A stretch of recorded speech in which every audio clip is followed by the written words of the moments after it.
How can we better support our children in understanding and managing their big emotions, especially in moments of intense anger or frustration? Pop your answer in the comments. Ever had one of those days where your child just seems to be yelling at everyone and everything around them? Or had your child come home from school at the end of the day and throw their bags down or slam their bedroom doors? We've experienced things like this and many more in our house. This behavior can be hard to face, challenging to deal with, and if we're being really honest, a parent's worst nightmare in some cases. However, I'm here to reassure you that this kind of behavior is not all bad. Just like adults, children experience feelings of anger and frustration. They don't always know how to talk about their emotions, and so it manifests through their behavior. As adults, we can help them by seeing their behavior for what it is, just anger and frustration. And we can support our children to learn to deal with anger and frustration in appropriate ways. Did you know that children who have parents who express their anger in healthy ways are more likely to develop emotional regulation skills? Things that have a tendency to trigger feelings of anger or frustration in children are situations where they may feel they are being misunderstood. Often, as adults, we find ourselves busy trying to juggle and keep up with life that we don't quite realize that our child has shared something with us and we haven't responded or acknowledged to the fact that we've heard what they said. This can often make them feel like they're not being listened to, they're not being heard. Behavior is often a child's way of communicating needs that they have that are not being met. Or it can be a way for the child to let you know that they have a problem that they can't deal with and may not have the words to be able to explain the situation to you.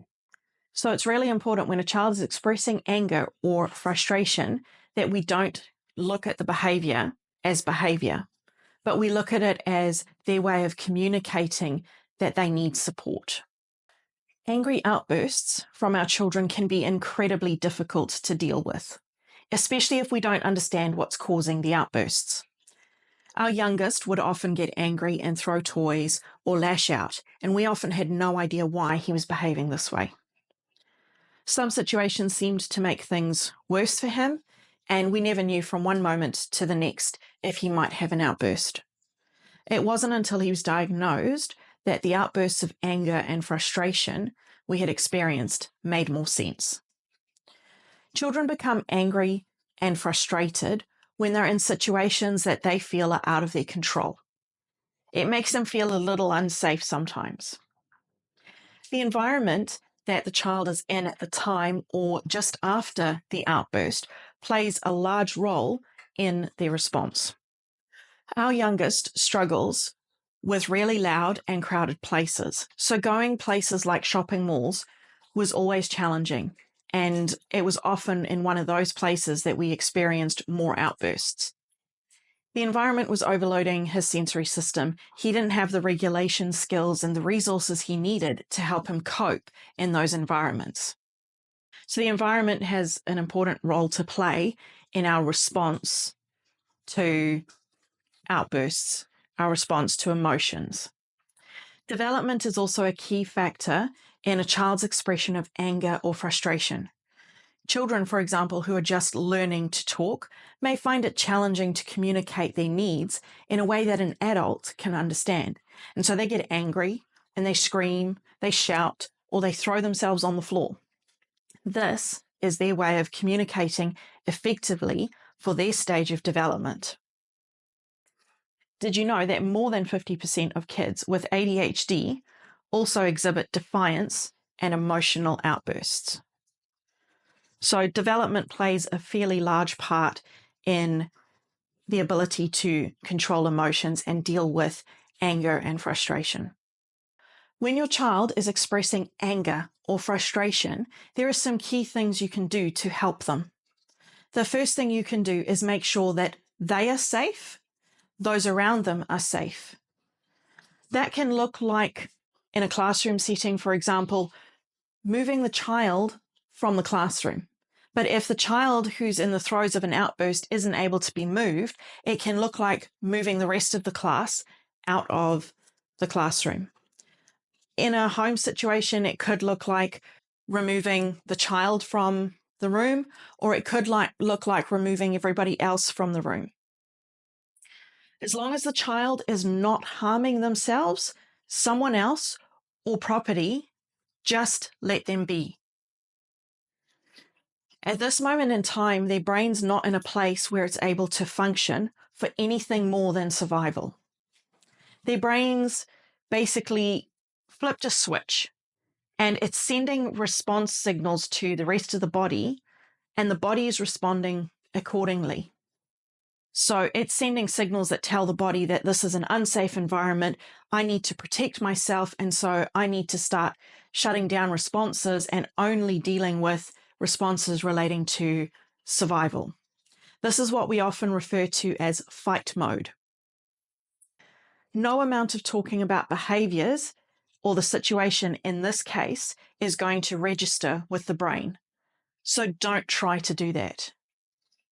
Instead, remind the child that they're in a safe place, that it's okay to be angry, and that you're there when they're ready to talk to you. We often found that we had to repeat things like stating that your child's in a calm place, stating that it's okay to feel these emotions. Things like that often needed to be repeated over and over again for our youngest before he'd realize that he was actually in a safe place, he was okay, and he could start to calm down. And the signals in his brain changed from being in survival mode to registering that, hey, my body and my brain are telling me I'm in survival mode, but there's nothing here to actually survive from. There's no threat. There's nothing there that is causing me to need to survive. And so they then start to calm down. Some children, when they're in a heightened state of emotions, they like to be hugged. But there are other children that don't. Our son is like this. He doesn't like to have any physical contact, touching his shoulder, giving him a hug, anything like that when he's in a heightened state of emotions. It actually triggers him even more, and it makes the situation worse. So just be aware, if you're dealing with children that you don't know very well, that it would probably be better to keep yourself at a safe distance, let them know you're there, but don't try and give them a hug. Don't try and reach out to them unless they've given you some clue that they're okay with that. Once they're starting to calm down, you can then approach them and sit next to them if you haven't been close to them during the outburst. This is where you can then start to talk about the behavior, and it's not talking about, was this behavior a good choice? Is this the appropriate way to behave? That's just going to trigger another outburst on top of the one that you've already had. So this is the time to talk about their feelings, show that you understand. So it's having conversations like, I can see that you've had a really hard time today. I can see that you're struggling. It looks like you might be feeling a little bit angry or frustrated. Those are the sort of things we want to try and talk about and have a conversation about. And we want to try and show them that we understand that they're having a bit of trouble and that we understand that they need some support. Make sure that any discussion that you have with the child around how they're feeling, what they're experiencing, things like that, that you do it in a way that is calm and supportive, not getting frustrated and angry with what they're doing, not accusing them of things. So keep calm, because your calm is going to help them to remain calm. The final thing you can do is when they're back in a state of regulation, you can now sit down and have a discussion with them about why the behavior wasn't the best choice for them, why this wasn't the way to handle the situation. You can look at what could have been done differently. And then together, you and the child can set up a plan or a strategy for what to do if that situation comes up again. Anger shuts down our brains.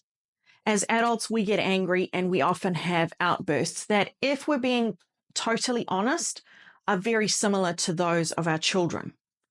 And yet we expect our children to be able to manage their emotions and their anger and their frustrations without having outbursts. Our children will learn how to appropriately and effectively deal with anger and big emotions by watching how we transition through those experiences. Our supporting them when they experience anger and emotions has a key role in helping them to develop emotional regulation skills. If we can support them and show them that we're understanding their situation, we're understanding their point of view, we're understanding what they're going through, and then give them strategies that can help them cope with the things that they're facing, the situation that they're in, we'll end up with children who are emotionally supported and regulated. Share some of your strategies that you've used with your children that you found successful. Thanks for listening. Like and subscribe for more.